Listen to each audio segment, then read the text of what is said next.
Welcome to This Explainer. Today, we're diving into a dynamic that anyone who's ever survived a corporate reorg knows all too well. We're unpacking exactly why, when the ground shakes in a company, it always seems to shake the hardest at the very bottom.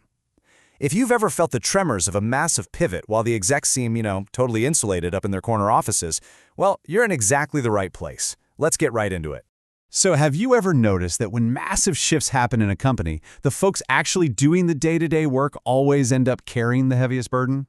It's a question that naturally pops up whenever a fancy new company-wide strategy gets announced, right? Everyone nods along in the town hall meeting, but a few weeks later, it's the frontline workers sweating through the details, working late, and just feeling totally burned out.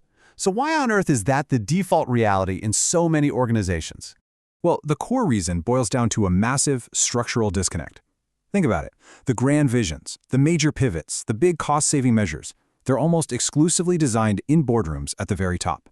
But they live or die on the factory floor or in the customer support queues at the bottom. This means the people carrying the immense practical burden of actually making the change happen are the exact same people who have the absolute least influence over the decisions that caused it in the first place. Which brings us to the first big piece of the puzzle, the sheer burden of change, and a phenomenon called organizational silence. We all know the usual suspects here, right? It's rolling out a massive new software system on a Friday afternoon, totally upending reporting lines, slapping on a whole new dashboard of KPIs, or, the dreaded staffing reductions. Now, when these heavy, top-down changes roll out, they look absolutely flawless on an executive spreadsheet.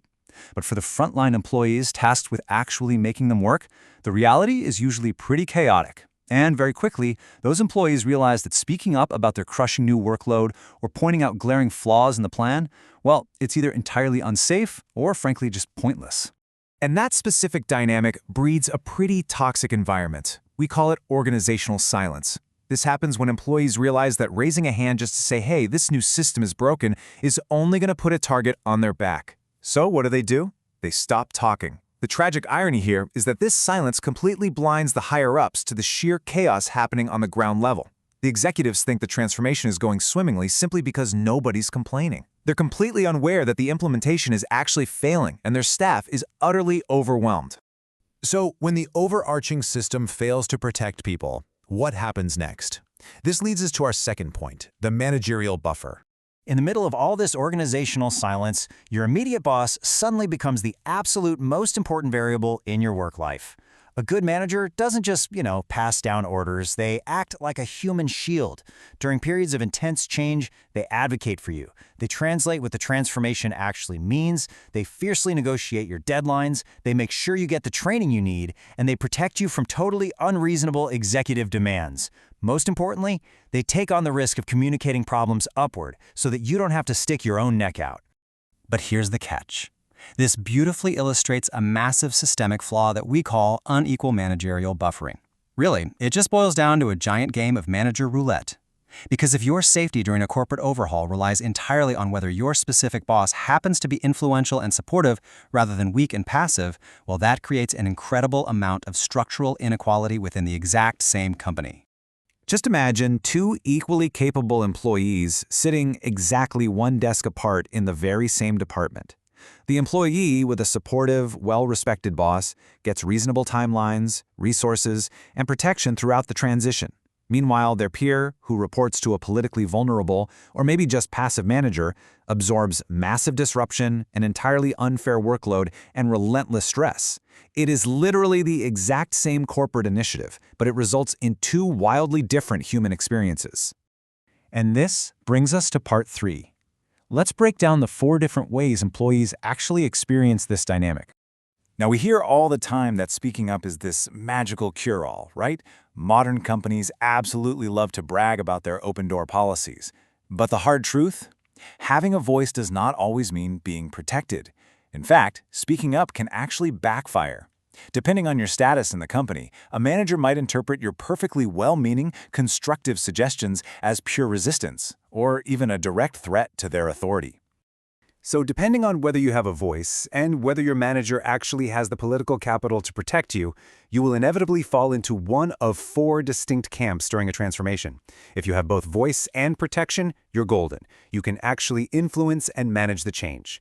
But if you have neither, You are, without a doubt, the absolute most vulnerable to unfair workloads, exclusion, and straight-up mistreatment. But let's look a little closer at the tricky middle ground here.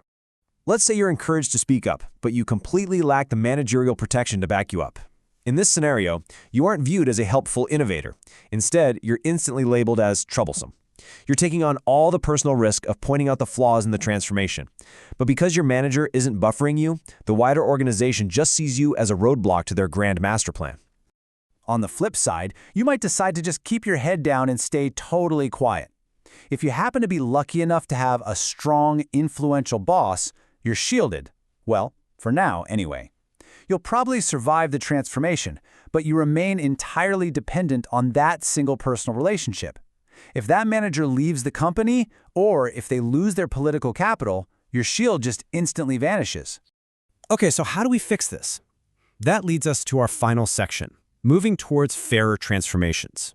How do organizations stop relying on this toxic game of office politics and actually execute genuinely equitable transformations?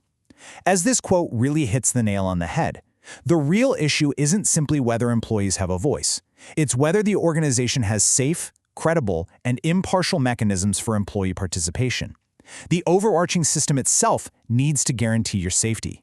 You absolutely should not be forced to rely on the personal political clout of your immediate supervisor just to survive a software rollout or a departmental restructure. To actually make this reality, companies have to step up with some concrete actions. First, they need to honestly assess how a change impacts the ground floor, not just the C-suite. Second, they absolutely must create truly confidential feedback and appeal channels that can completely bypass an immediate boss if necessary.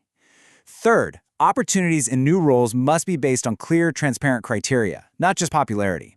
And above all, managers must be held strictly accountable for how the burdens of the change are distributed among their team. It has to be fair, and it has to be baked into the system. As we wrap up this explainer, I want you to take a really close look at your own workplace.